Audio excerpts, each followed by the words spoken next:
টাঙ্গুন, পুনর্ভবা ও হারি নদীর জল বৃদ্ধি হওয়ায় মালদার ভারত বাংলাদেশ সীমান্তবর্তী বামনগোলার গোবিন্দপুর, মহেশপুর ও চাঁদপুরের বেশ কিছু এলাকা জলমগ্ন হয়ে গিয়েছে। ভেসে গিয়েছে একাধিক চাষের জমি। ইতিমধ্যেই গ্রামেও জল ঢুকতে শুরু করেছে। জলের তোড়ে ভেসে গিয়েছে সমস্ত রাস্তাঘাট। জল ঢুকছে গ্রামে। জলমগ্ন বিস্তীর্ণ এলাকা, ফলে আতঙ্কিত ওই এলাকাবাসীরা। সমস্যা হয়েছে আমাদের পারহবিনগর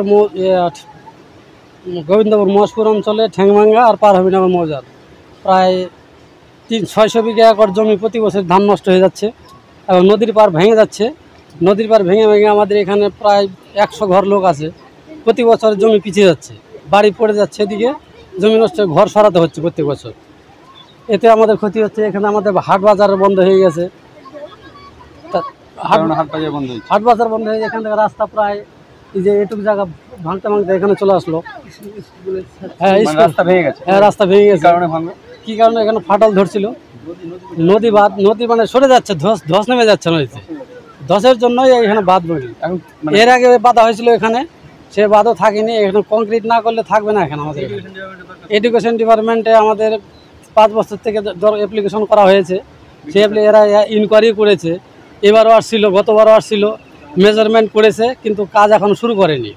তারা আশ্বাস দিয়েছে কাজ শুরু করবে, এখন কবে শুরু করবে সেটা। ভাঙনের ফলে কি সমস্যা হয়েছে? ভাঙনের ফলে আমাদের এ মাঠে 300 বিঘা ধান লাগানো হয়ে গেছিলো, 300 একর। সে জমি নষ্ট হয়ে গেলো, বিছান টিছান সব নষ্ট হয়ে গেলো। আমরা হাট বাজারে যেতে পারছি না, ছেলে মেয়েরা স্কুল কলেজে যেতে পারছে না, পুরোপুরি বন্ধ একবার। প্রাইভেট টিউশন সব বন্ধ। আতঙ্ক রয়েছে। হ্যাঁ, আতঙ্ক রয়েছে। যে কোনো মুহূর্তে যে ফাটল ধরেছে এখানে, যে কোনো মুহূর্তে এখানে ভেঙে গেলে আমাদের এখানে এই বাড়িটাও নষ্ট হয়ে যাবে। ওখানে ভিতর দিকে আরো ভাঙা আছে, ওখান দিয়ে আরো জল যাচ্ছে, ওখান থেকে ভাঙার আশঙ্কা আছে। হ্যাঁ। জায়গার নাম? আপনার নাম? আমার নাম বিদ্যুৎ কুমার বিশ্বাস। এই জায়গা হচ্ছে ঠ্যাংভাঙ্গা মৌজা। এটা কুটিবাড়ি মৌজা, ঠ্যাংভাঙ্গা গ্রাম এটা। এরপরে পারহবিনগর, এরপরে এই বাড়িটার পরেই পারহবিনগর মৌজা, পারহবিনগর গ্রাম। তা পারহবিনগর গ্রামের লোক সংখ্যাই বেশি এখানে। ঠ্যাংভাঙ্গার এখানে মাত্র 3টা বাড়ি আছে এই মৌজায়। আর পরপর এই পারহবিনগর আর মহেশপুরের এটা হলো বর্ডার, 2টা মৌজার বর্ডার এটা। কত লোকের বসবাস এখানে? মোটামুটি 400-500 ঘর আছে এখানে।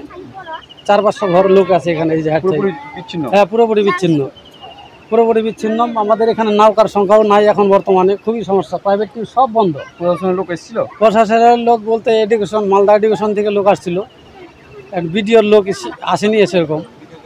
বিডিওকে কালকে দরখাস্ত করা হয়েছে গতকাল। আমার নাম বিদ্যুৎ কুমার বিশ্বাস।